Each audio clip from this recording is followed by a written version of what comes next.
Dari sekian banyak sajian khas Medan, nama mie balap dan soto Medan menjadi salah satu yang paling banyak digemari. Cara memasak yang unik sekaligus kelezatan paripurna membuat keduanya bersanding dalam tahta teratas kuliner Medan. Tapi tahukah Anda bahwa dua menu itu menjadi wujud dari asal-usul Medan dan menggambarkan keragaman kota?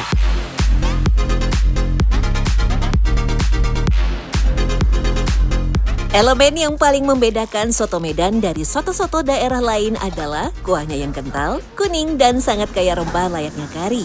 Ciri khas inilah yang menunjukkan akulturasi yang kuat dari etnis lokal dan pendatang. Santan kental diyakini dipengaruhi oleh etnis Melayu Deli yang mengawali moncernya Medan sebagai salah satu kota terbesar di Nusantara. Masuk dalam wilayah Kesultanan Deli, kota Medan awalnya bukanlah pusat pemerintahan yang ramai. Baru pada masa Sultan Ma'mun Al-Rashid Perkasa Alamsyah, pusat kota yang awalnya berada di Labuhan, 20 km dari Medan, dipindahkan ke kota Medan yang sekarang. Sebagai Sultan Deli ke-9 di masa akhir abad 19, Sultan Ma'mun meninggalkan warisan arsitektur luar biasa yang bisa kita lihat sampai sekarang, Istana Maimun. Dibangun pada tahun 1888, nama Maimun sendiri berasal dari nama permaisuri Sultan, yakni Siti Maimunah. Tetapi ada satu yang memang yang menjadi peninggalan beliau, termasuk juga Sultan Deli kesemuanya. Bagaimana masa Sultan Deli memimpin, keheterogenan kota Medan itu tercipta di masa Sultan Deli, karena Sultan Deli menjalankan kesultanannya dengan memakai konsep Islam yang rahmatan lil alamin. Makanya di dalam wilayah Kesultanan Deli itu berbagai rukun suku dan bangsa. Yang menarik, nama Delhi sendiri konon diambil dari kata Delhi yang merupakan salah satu kawasan di India. Disebut-sebut, pendiri Kesultanan Deli adalah Gocah Pahlawan atau Muhammad Dalik, seorang panglima Aceh keturunan India. Sultan Ma'mun Al-Rashid sendiri disebut cicit langsung dari Muhammad Dalik. Depan kita ini singgasana Sultan Deli, yang disebut juga namanya Petrakna. Fungsi Petrakna atau singgasana ini tempat duduk Sultan Deli dalam memimpin suatu acara majelis adat. Yang kalau Caca lihat tidak ada kursi di atasnya, ada tilam beserta guling. Karena dalam acara adat beliau lebih mengenal duduk bersila, duduk budaya timur kita dengan beripat kaki. Di masa pemerintahan Sultan Ma'mun, Medan tumbuh menjadi kota yang besar yang memicu banyaknya pekerja di luar kawasan Deli. Saat itu, perusahaan besar Eropa, terutama Belanda, membuka perkebunan tembakau secara besar-besaran. Untuk menggerakkan sektor ini, mereka membutuhkan tenaga kerja kontrak dari berbagai daerah, termasuk dari Tiongkok, India, Batak, dan Pulau Jawa. Karena ada kontrak itu, jadi banyakkan hampir 100.000 orang kali pekerja dari Jawa kemari. Makanya keturunannya sudah sedemikian rupa, sampai mungkin mereka itu sekarang sudah ada 40% dari seluruh populasi Sumatera Utara. Karena banyaknya dulu pekerja kebun itu, dan kebun ini banyak. Medan ini belum kita sebut kota, itu pengurusnya itu pekebun itu, tuan kebun gantian. Jadi bos itu gantian dia, mengurusi administrasi kota. Ya, tak seperti pandangan orang luar Sumatera yang sering menganggap Medan masuk dalam wilayah Batak, kota ini lebih tepat disebut sebagai salah satu pusat kebudayaan Melayu. Tetapi semua etnis berkumpul di kota Medan dengan aman dan membentuk komunitas multi etnis yang saling menguatkan. Jadi di sini itu paling tidak ada 3 etnis yang besar. Etnis Melayu, etnis Karo, dan etnis Simalungun. 3 etnis. Kalau Batak Toba itu datang belakangan. Dia kan di tengah sana, dari tengah dia datang merantau kemari. Tak sekedar menjadi perantau, etnis Batak juga turut andil dalam keragaman sajian kota Medan. Bahkan disebut-sebut, soto Medan yang memakai tambahan udang adalah salah satu ciri khas sajian Batak.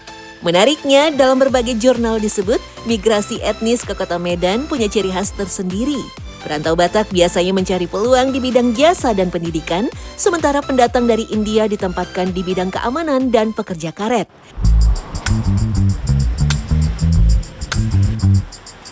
Salah satu peninggalan pekerja keturunan India tentu Kampung Madras. Terletak di sekitar Kecamatan Medan Polonia dan Medan Petisa, Kampung Madras setidaknya berdiri di lahan seluas 10 hektar. Kebanyakan para pekerja direkrut dari kawasan India Selatan, tepatnya Tamil Nadu. Tetapi tak hanya datang membawa harapan, para pekerja India ini juga turut memperkenalkan budaya dan bentuk makanan. Salah satunya martabak India.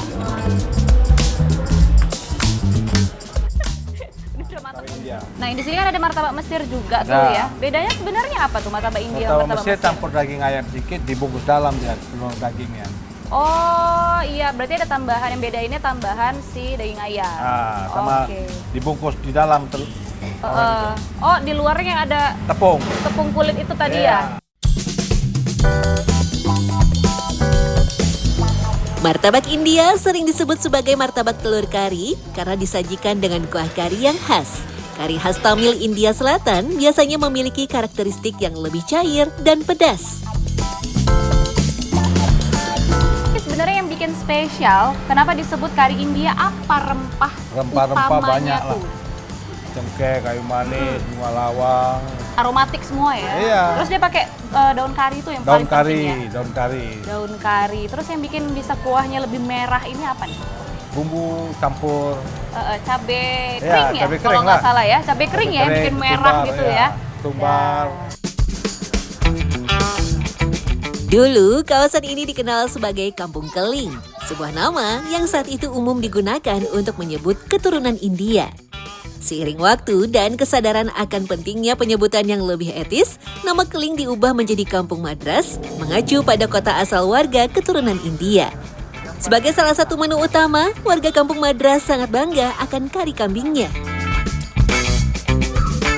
Tetapi untuk perkebunan tembakau, perusahaan lebih memilih etnis Tionghoa karena keterampilannya yang teruji.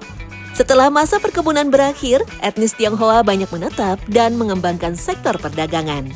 Salah satu bentuk akulturasi budaya yang paling ikonik tentu mie balap. Menjadi salah satu street food paling populer, mie balap dikenal karena proses memasaknya yang sangat cepat dan cita rasanya yang pedas, gurih, dan smoky. Sebagai menu khas Tionghoa, mie balap diyakini pertama kali populer dan diperkenalkan di kawasan-kawasan yang padat aktivitas ekonomi dan banyak ditinggali komunitas Tionghoa. Uniknya, gaya memasak mie balap ini juga disebut menjadi representasi perkembangan multi etnis kota Medan ketika masa perkebunan tembakau berjaya. Karena di sini peluangnya itu besar sekali. Harga tembakau itu gila-gilaan gitu. Jadi orang datang kemari berbondong-bondong dari Sumatera Barat kemari, dari mana, dari luar negeri.